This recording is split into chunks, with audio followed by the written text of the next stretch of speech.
It's Ken Kraetzer for CaMMVetsMedia. We're at the Army-Navy Media Day and have a chance to talk with Army Captain Connor Bishop. Connor, good to see you.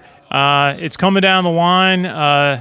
You've got 11 games in the books this year, and now you're going to play the Navy game, which you've been looking forward to. What is it like for you getting down to this last game, possibly of your career? Yeah, it's really exciting, a little bit surreal. You know, this game is always it's what you look forward to all year, and for it to finally be here is awesome. And I'm excited to be able to kind of, show the work that we've been putting on off the field and be able to send the senior class out hopefully the right way. Absolutely. Now, you've got some momentum over two nice wins over UConn at home and then up at Massachusetts last Saturday. Really got the running game going, over 320 yards both games. How do you feel the momentum is of the offensive line and your running game?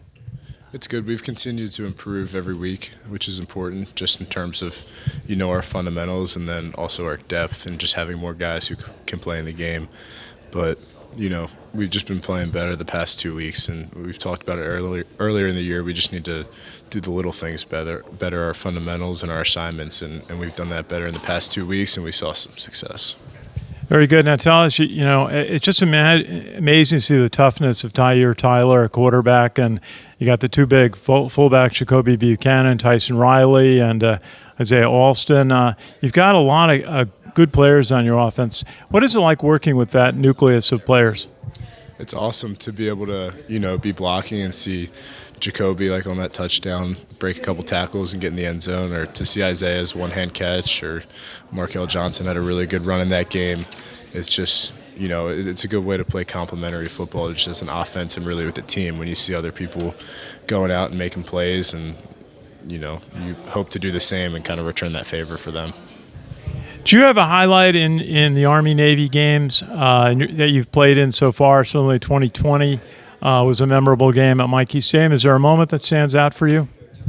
I would say it's definitely that 2020 game at Mikey Stadium. I just remember with the fog, you couldn't even see, into the stands, but we had the cadets and the midshipmen there, and they were pretty loud for, not even having a full stadium. And so it was kind of the spotlight was on you. You couldn't see out there, but you could hear the noise. And I remember going into the goal line when we scored that touchdown, and it was a really cool moment. What was it like to win the Commander-in-Chief Trophy that year? The next week you played a really tough game against Air Force. Not many people there, but it was a really memorable game. And at the end of the day, they brought the Commander-in-Chief Trophy out to you. What was that like? Yeah, it was awesome. It was historic to be able to play those two games back-to-back after playing, the first Army-Navy game at home in decades. And it was awesome. It was kind of just it was a really special season, and it was a really special way to kind of finish up that season. Absolutely. And is there a message that you have for your players, younger players, especially about preparing to play in the Army-Navy game where there's so much excitement, so much build-up? The Corps of Cadets will have all sorts of things going on next week, and you get there and there's so much noise in the stadium, and it's such a big day. Is there a message you have about how to keep that in perspective for your teammates? Yeah, we talk about it all the time. It's that emotion doesn't win games, execution wins games, and